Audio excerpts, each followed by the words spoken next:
তো এই যে দেখছো এখানে সব মিষ্টি তৈরি করা হয়ে গেছে। তো এরপর কত বড় বড় হয়ে গেছে রসগোল্লাগুলো।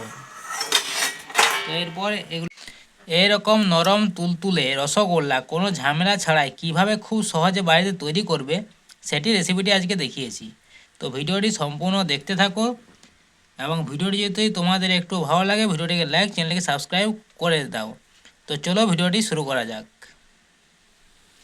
ছানা রসগোল্লা মিষ্টি তৈরি করার জন্য আমি এখানে দুধটিকে ভালো করে ফুটিয়ে নিয়েছি। তো তারপর গ্যাসটিকে বন্ধ করে দিচ্ছি। তো এরপর দুধটিকে কাটিয়ে নেওয়া মানে ছানা তৈরি করব প্রথমে। তো এরপর এখানে গ্যাসটি বন্ধ করার পর ভিনিগার দিয়ে ছানাটি তৈরি করে নিচ্ছি।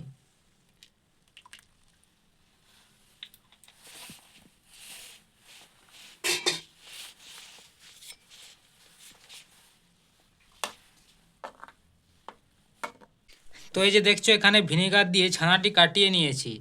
তো এরপর এটিকে জলটি ফেলে এই ছানাটিকে ভালো করে দুবার ধুয়ে নিচ্ছি।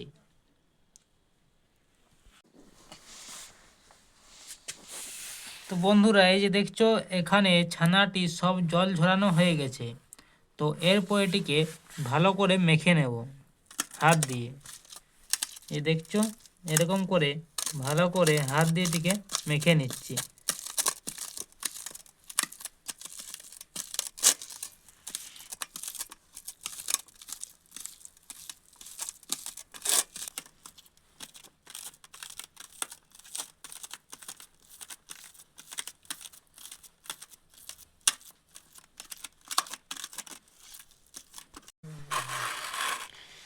তো এই যে দেখছো ছানাটিকে ভালো করে মাখা হয়ে গেছে। তো এরপর এখানে দিয়ে দিচ্ছি এলাচ আর কর্নফ্লাওয়ার। তো তোমরা এখানে কর্নফ্লাওয়ারের বদলে ময়দাও দিতে পারো। তো এটি ওই 8-10 গ্রামের মতো আছে, তো সেটি এখানে দিয়ে দিচ্ছি।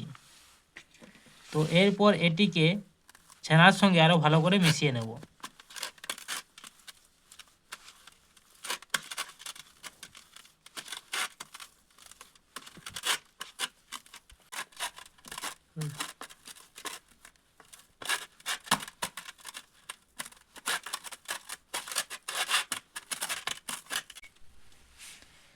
তো এই যে এখানে কর্নফ্লাওয়ারটিও ভালো করে মেশানো হয়ে গেছে ছানার সঙ্গে। তো এরপর মিষ্টির সাইজ করে এক একটি গোল গোল করে নেব হাত দিয়ে।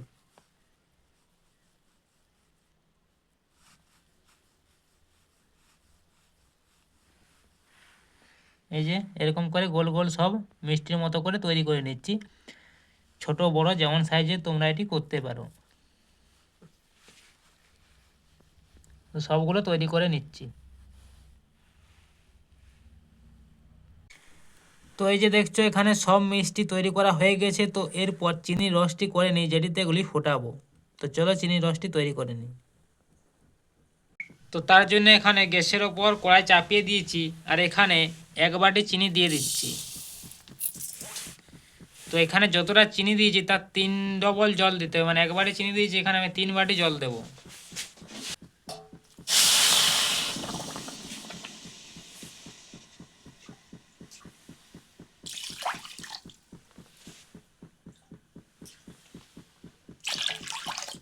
তো এখানে আমি 3 বাটি জল দিয়ে দিলাম। তো বন্ধুরা এই যে দেখছো চিনি রসটি প্রায় ফুটিয়ে নিয়েছি 5 মিনিট ধরে। তো এরপর যে মিষ্টিগুলো তৈরি করেছিলাম সেগুলো এখানে ছেড়ে দিচ্ছি একটি একটি করে। আর এখানে গ্যাসের ফ্লেমটি এখানে হাই করা আছে। তো মিষ্টিগুলি ছেড়ে দিচ্ছি।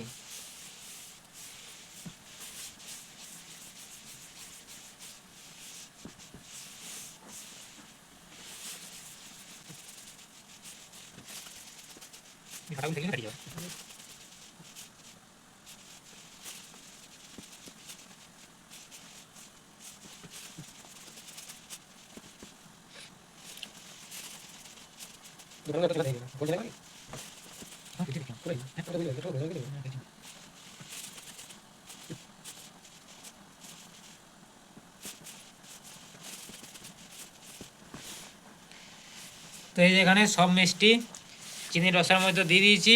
এরপর এটিকে এখানে প্রায় 10 মিনিটের মতো ফুটিয়ে নেব গ্যাসের আঁচটি ফুল রেখে।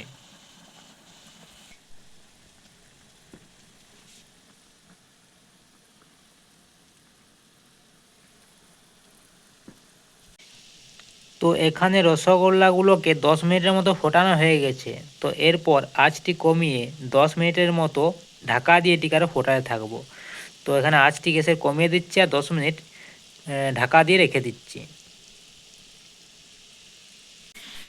তো এবার 10 মিনিট পর ঢাকাটা খুলে দেখছি রসগোল্লাগুলো কেমন হয়েছে।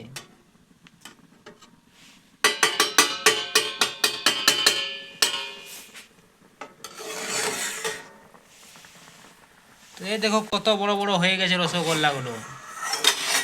তো এরপর এগুলি রেডি হয়ে গেছে, নামিয়ে নেব।